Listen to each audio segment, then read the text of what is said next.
Doomed is in the fight of his life. Beauties are dropping left and right.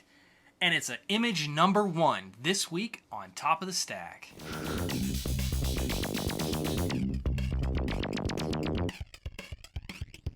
Thank you for joining us on Top of the Stack. This is our weekly segment where we review the top 3 picks we had out of all the comics we read this week.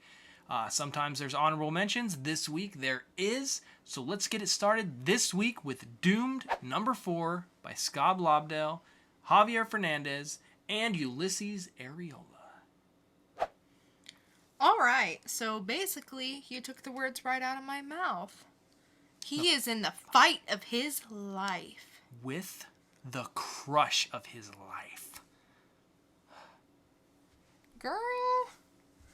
All right, so Riser is fighting Wonder Girl from the Teen Titans. They're fighting, and Wonder Girl was sent there to off Riser. Well, they don't ever off anybody. She was sent there to put fist to his face and pound him until he's submitted. Submitted. Anyway, so so they fight.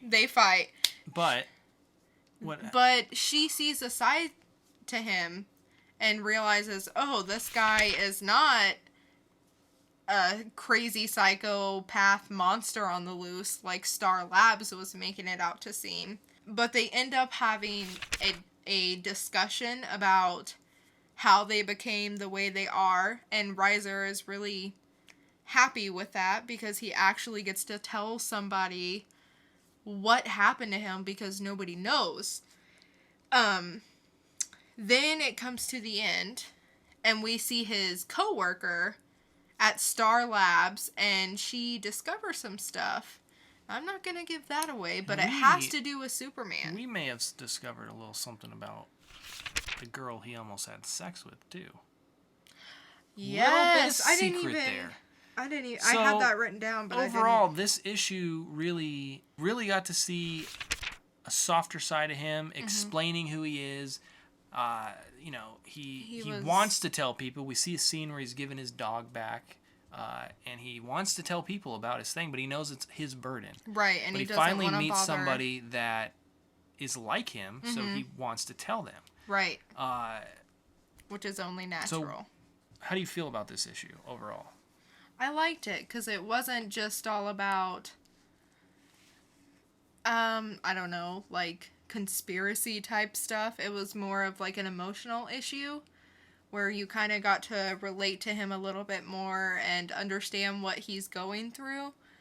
So this was a little more like toned down issue in a way, even though he was fighting Wonder Girl. But all in all, I enjoyed it. Art was good, as always. Clean. I like clean art.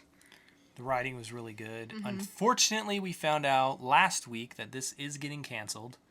One of my favorite new comics. It's been on the top of the stack, or a honorable mention ever since it's come out. Yep. So I'm curious about what they're gonna do with this, because I mean it has only like 3 or 4 more issues and it's done. So are they gonna wrap this story up? It's kind of strange. Or are they just gonna leave it? But who knows? Overall, I give this a Christian Bale. And I give it a Christian Bale as well. Doomed number 4 is always a good ride. Yep. Always funny. Always sentimental. And always well drawn and colored. What else do you want? You know? Yeah. So Doomed number 4 is getting a Christian Bale from Geek'd Up. Then we read Beauty number 2. This is by Jeremy Hahn, Jason A. Hurley, and John Rausch. This continues the story of our Officer Foster after we knew he's become infected and what he's going through. Basically, this story now, people are dropping left and right. Yep. Beauties are dying daily, we find out. Is it a cover-up? Is it a conspiracy? Is it something else we don't know? We don't know. All we know is they're in possession of the thing that crazy anti/pro beauty person had. Is that a weapon? Is it something to help? Like, they don't know. They're trying to figure this out. This, to me, is such a good concept as far as the beauty thing. It's a sexually transmitted disease that makes you beautiful. No side effects that they knew of. Now they're getting side effects. What's going to happen with this? Is this like the conspiracy of AIDS, where they feel like the government created AIDS? Right. You know, who knows? That's what intrigues me about this whole story. We don't know where it's going to go. And I'm just really interested in it. And the art in it, I really like, especially these people blowing out their faces and burning on fire. Yeah. Like, it's got the dark scenes. It's got everything. Yeah, it does have a little bit of everything. Can I talk about the FDA? Yeah. Okay. What I thought was interesting is that we kind of think it's a cover-up or something. And like you said, like, did the government create it? Because now, in this issue, they're you see a scene where they're trying to get a drug approved to help the beauties or whatever. So did they do this just to make money? Yeah. More and more and more money? So they can still be beautiful and not die? Well, like, that's strange because current event right now, a guy just bought the AIDS vaccine and raised it by 5,000% in real life. And this is kind of maybe what's going on in this issue.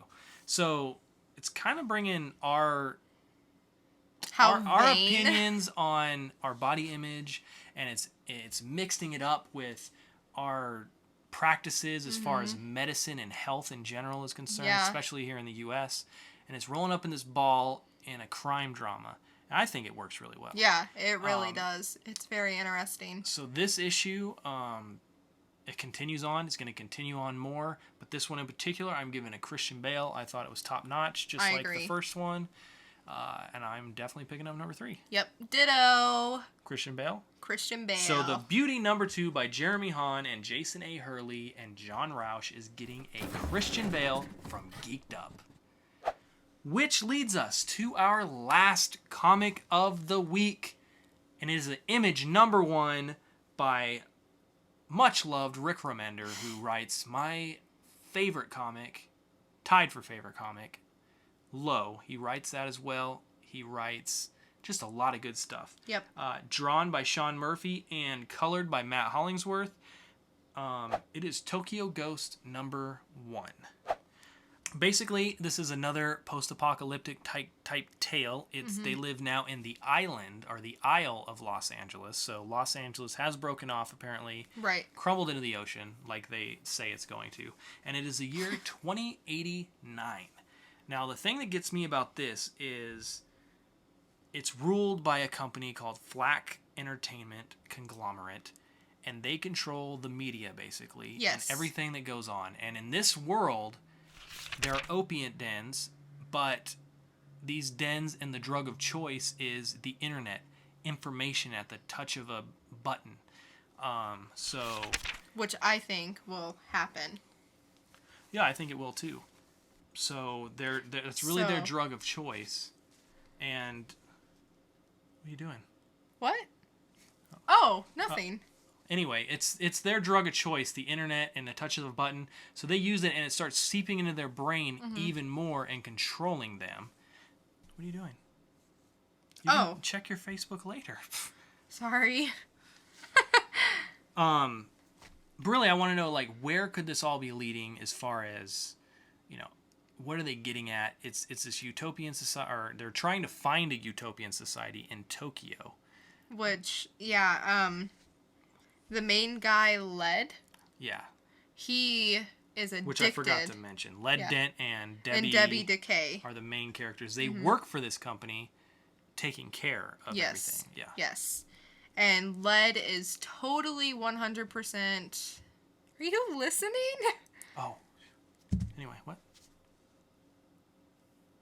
Led is 100% addicted to information. He has like this little like visor thing that just has information sweeping across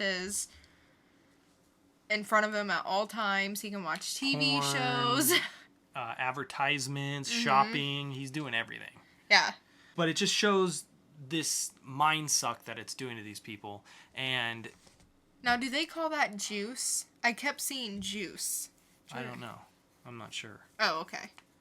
But like you said, he is almost entirely cut off from society, whereas Debbie is 100% tech free. Right. She participates in it at none. She's clear mind, all that stuff. And basically, it starts off as like a action, Mad Max-ish type thing, but it really turns into a love story. So basically, you have the addict, and then you got the enabler, the one who is, although Dent is not dependent, she is dependent on him, right? Although he's not there. So it's this weird tale of the post-apocalyptic LA and these two people who fell in love, and she's just trying to find that person she fell in love with again because he is an addict to technology, which as tech gets higher and higher in real life and more advanced, it advances at a much more rapid pace. Right. So I could see this as it goes on and on. The more you're sucked into your phones, you can't go anywhere these days without seeing somebody tapping on their phone, looking at it. iPod. I mean, there's so much information, yet none of it's really worth anything. And it is a good story on where we may be heading and a look at what might be coming. What did you think about this? I thought it was okay. Artwork was really, really good. It definitely did a good job of making you feel like I'm in this place. Like all the detail and all the like tech things that they had come up. It was perfect artwork. I thought it was really great. What do you think about the art? I am not a fan of their art. Really? They're considered like one of the best teams in comic book Well, I artists. felt like they did a good job making the world come alive with details and stuff. It was a little messy. It's too scratchy for me. Yeah, I could see that. There's not enough clarity on what's to me. There's not enough clarity on what's going on. Yeah. The colors are really dulled. I knew it going in because I've seen their work before. They both worked on The Wake and other things, but I think the story's good enough to hook me in and make me not care so much about that. Right. I mean, because it's not bad. It's just not really my cup of tea. Right. Yeah, what do you think about the story? I like I said, I liked the story. Art was okay, but the story is really what's hooking me in there. If the art happened to be right up my alley, then I would give it a higher score. But for this issue number 1 of Tokyo Ghost number 1, I'm giving it a Michael Keaton. And I'm going to give it a Michael Keaton as well. Tokyo Ghost number 1 by Rick Remender, Sean Murphy, and Matt Hollingsworth is getting a Michael Keaton from Geek'd Up. That is it for the top of the stack picks, but we do, as I said, have a couple honorable mentions. First up being the Fade Out number 9 by Ed Brubaker and Sean Phillips. It's almost over.